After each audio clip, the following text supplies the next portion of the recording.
Bismillah ar-Rahman ar-Rahim. A'udhu billahi minash shaitanir rajeem. Alhamdulillahi rabbil alameen. I begin in the name of God and ask for Him to bless this gathering of people. It's not about the quantity, it's about the quality of people in a room like this. And may Allah bless all of you for making the effort to come when there's probably 100 million other things that you could have been doing right now, certainly on my list. I certainly think it's worth giving up a Sunday for. And I'm sure by the end of today you all will as well. Certainly already my emotions have been stirred, and that can only be a good thing. I just want to acknowledge really Hanif. May Allah bless him with long life, lots of energy, and continue to inspire me and all of us with his sincerity and efforts. When we met a few months ago, I feel like I've known him for a lot longer. You know, I kind of knew straight away that we had something in common. And certainly over the last few weeks and months, he's inspired me to keep on keeping on. And just to acknowledge really him and the team here for putting on something that's actually so positive. In a way, it's unusual sometimes, which is a shame to be at a conference which is so positive or focusing on action. And certainly as an activist, it's always encouraging to find, be around good people that also want to be active with me. So I acknowledge that. It's not about preaching. This event today is not about preaching. It's not about a list of rules and regulations and dogma and theory. It's about action and what we can do to make a difference. I think it's about real work by real people making a real difference. It's not always about big money, although that sometimes is nice. Certainly not about big titles. It's not about fame and glory. This is about real work for the sake of God and for pleasing Him. And inshallah, I pray that we can do that justice today. So I've been asked to talk about vanguards of justice. Not even really sure I know what that means necessarily, but I'll do my best. And so I'd certainly want to talk today just for 15 minutes or so about why we're here. Not why we're here in the big picture, but why we're here today. What we think of ourselves and what others think of us, and how we're viewed by people in general. Some home truths, I'm afraid, a bit like Hanif. We have to be real about what's happening and not, as I say, talk in theory and always talk about what comes straight from a book, but actually what's happening on the ground and what the reality is. And then overall, I think we still need to be positive, however negative sometimes it might seem, however bad it might be. We've heard from Muhammad, may Allah reward him for his efforts over these last number of years, how destitute some people are, but somehow, as the Prophet did, peace be upon him, we need to always remain positive and optimistic as well. So I try and remain ever the optimist, even though sometimes it seems difficult to do that. So I'd like to start off by saying that we are not Muslims in Britain, we are Muslims of Britain. We are here, we are this country, we are not somehow an add-on. We are part and parcel of this country, the good, the bad, and often the ugly. And the quicker we can accept that, the more we can do to help the society around us.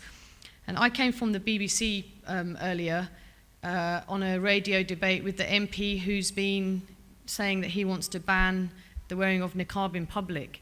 And although I personally don't believe that it's necessary, and I certainly don't wear it, of course, I certainly don't want to see it banned by law and for people who choose to wear it to be made to feel that they somehow aren't allowed to. And the reason I did it was because I wanted to make the point that it's unfair to target and pick on those people, but also this is our country. And in this country, we don't do things like banning what people can wear or not wear. And I obviously made the point that, sometimes I feel offended by what people wear or don't wear, but I certainly wouldn't want to see them being told by law that they can't wear it. So we had to find ways to live together, ways to do things together, ways to be part of the good of this country, and when there is bad, that we look at how we can solve it together.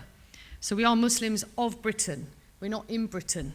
We're not an add-on, and we're not somehow something that is happening by mistake. It's meant to be, and we are meant to be part of this country. We need to ask ourselves, what impression do we have of Islam? And actually probably of all the questions I'm going to ask for people to reflect on, this is probably the easiest one.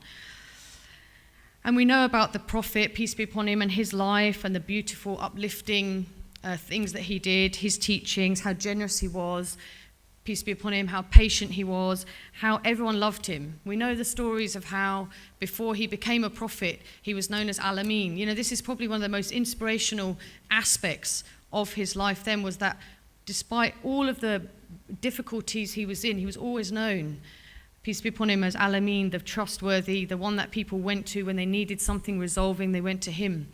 You know, this is something for us to really reflect on. And would people really say that about us? Would people really say that about me? Would people really say that about us individually? And when we're talking, we need to think about ourselves. When you're sitting here, if you're with your husband or your wife, don't be nudging them to say, see, she's talking about you. No, we're all thinking about this for ourselves. And it's really important that we reflect on it personally as well. There's two issues with that. The way the Prophet was, peace be upon him, when we learn it, and from if people have been born into a Muslim family, they would have been learning these stories from childhood. And certainly for someone like me who becomes Muslim, you know, you attend events and you listen to the stories and you read the seerah and you try and understand it as best as you can. But how much have we really understood it? How much have we really understood about his life, peace be upon him, and how he was with others? We learn about it, we try and educate ourselves, and it's a responsibility for all of us, however small. You know, I remember when I went for Hajj and really realized that the best advice I can give when some of you may be about to go to Hajj this year, inshallah, the best advice I always give is don't go for the rules and regulations about what you can and can't do and how many times. And actually, one of the best things you can do is really learn and understand the seerah. And when you go there, it absolutely brings the whole thing to life and just makes so much sense. So we know that. But the other issue is about, what do others think about Muhammad, peace be upon him? What do others understand about Islam? And of course, this is the one, the big one. This is the one that Muslims often talk about. And of course, a lot of it is not very positive. There's some absolutely horrible things out there, especially online, most of which I would advise just ignore. Don't get into conversations and arguments on forums about what this was and what that was, because you're just going to waste your time. And it absolutely zaps your energy as well. We know that it's there, but when you think about, when you ask people in this country, even those that are not religious, the alternative to that, what do they know about Jesus, peace be upon him? And most of that is positive, and that's because the stories are there, and actually very, very similar stories, helping the poor, helping the needy, but this is just not known. What impression do people have of us as Muslims here in the UK and in the bigger world? You know, these are facts. What I'm going to say to you right now is not something that the media have spun. We know that this is reality.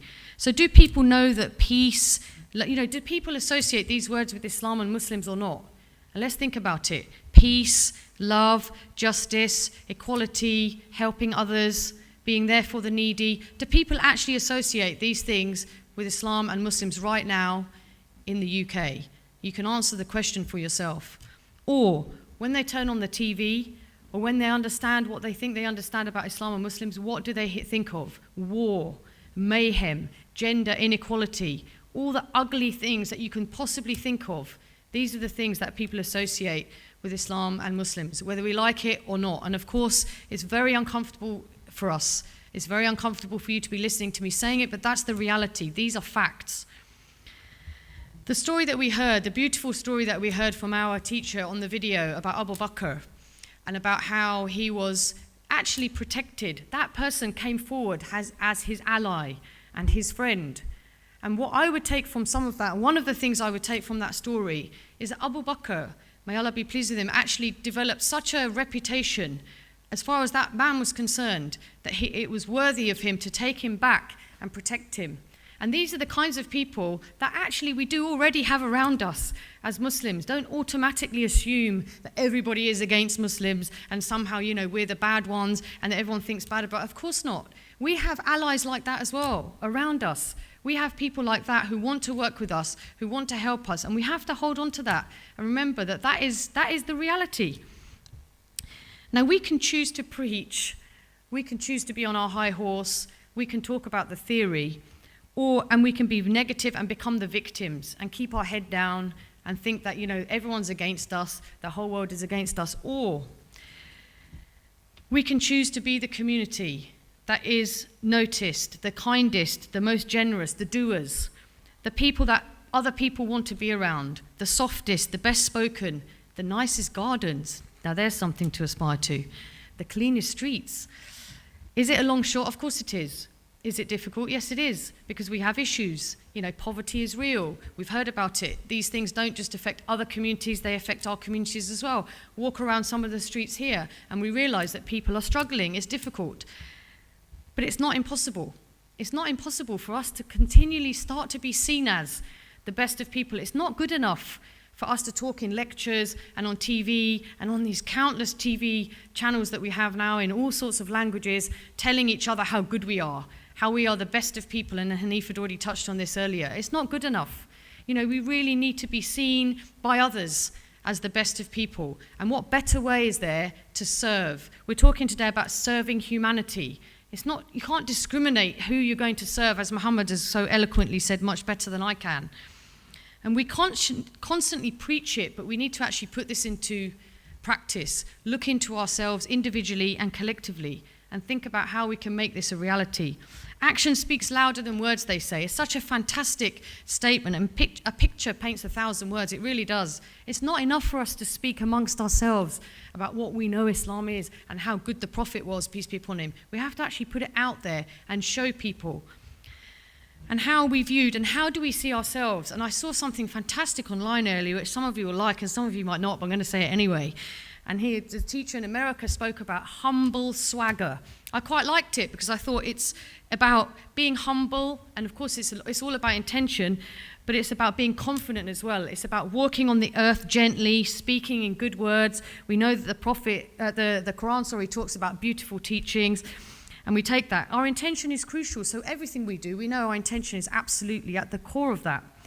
But it's important for us to see ourselves as part of this country. It's also important for us to see ourselves as proud, I would argue British citizens, of people who want to really do good and make a difference.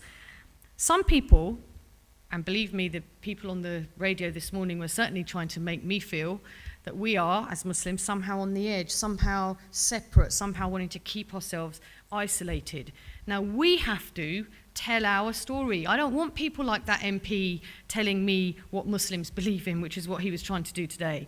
I don't want the people that were listening to those radio stations across the country in leafy Shropshire and wherever else we were talking from, in Devon and Cornwall. I don't want those people to understand Islam through people like him.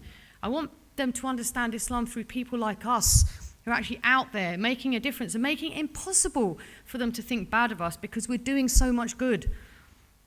But that will only happen if we let it happen. That will only happen if we decide consciously at events like this that we're going to make a difference and actually get out there and do something. The Jewish community and others have been through similar journeys to us, persecuted in this country not that long ago in all sorts of ways that are actually very similar and in some ways worse than what we're going through now. The Prophet, peace be upon him, said, "Do you know the rights of neighbours?" Now, I'm not one for talking about rights and do's and don'ts and black and white, because I think then it becomes actually sometimes impossible to translate that into real life. But certainly he so eloquently asked of the people around him, "Do you know the rights of neighbours?" Now, when we think about this, and I read this out word for word, as he said it, let's think about not only the rights of the neighbours, the responsibility we have to those people. This is not talking about Muslims. This is talking about neighbours, everyone. Help if he asks for help. Give relief if he seeks your relief. Show concern when he's distressed. Lend him if he needs a loan. Nurse him when he is ill. Attend his funeral when he dies. Congratulate him on good. Sympathize during calamity. Do not block his air by raising a high building without permission, and don't harass him. Now, we need to constantly be reminding ourselves, if we even got half of these things even a bit right, we'd be getting somewhere. We need to be outward looking, not inward looking. We need to think of ourselves in the bigger picture, not in our little areas. There's 62 or 60 million people in this country, about 2 million Muslims. The rest of the people are not Muslim in this country. Think about that in an image, if you like. Draw the pie chart, 60 million and 2 million. When you live in an area like this, you start to feel that everyone is Muslim. Of course, it's not the case. We have so much good that we can do. We talk about the media hating us, everyone's against us. Of course we know there's problems. Islamophobia is real. There is a media bias. I'm not going to stand here and say there isn't. But do we need conference after conference and paper after paper and discussion after discussion just about that? What about the and now what? When we go to these things, why do people not talk about what we're going to do about it? I don't want to just keep on monitoring and talking about hate crime and talking about how bad it is and how negative everyone is towards Muslims. I want us to come forward, step up to the plate and say, we're going to do something about this. We have the highest prison rates amongst the different communities. Fact. We have some of the poorest educated people in any community. Fact. We have some of the messiest gardens and communities anywhere else in the country. Fact. You know, these are uncomfortable facts that we have to face. We have our women, Muslim women are some of the most poorly educated. Mental illness in our communities is on the rise. These are facts. Inequality is there. Racism is real. Islamophobia exists. Of course, we know all of that, but you cannot continually blame these things on others and not take responsibility for ourselves. We don't want to beat ourselves up either. We have a positive story to tell. We know the Prophet's example, peace be upon him. We need to show that in everything that we do. And I end on this fantastic statement, which is the one that I'm going to put on my Facebook when I finish this talk in a minute. And that is this from Margaret Mead, an activist from America, who said, "Never doubt that a small group of thoughtful, committed citizens can change the world. Indeed, it is the only thing that ever has." Anything good I've said is from God. Anything bad I've said, please forgive me. Jazakallah khair. Assalamu alaikum.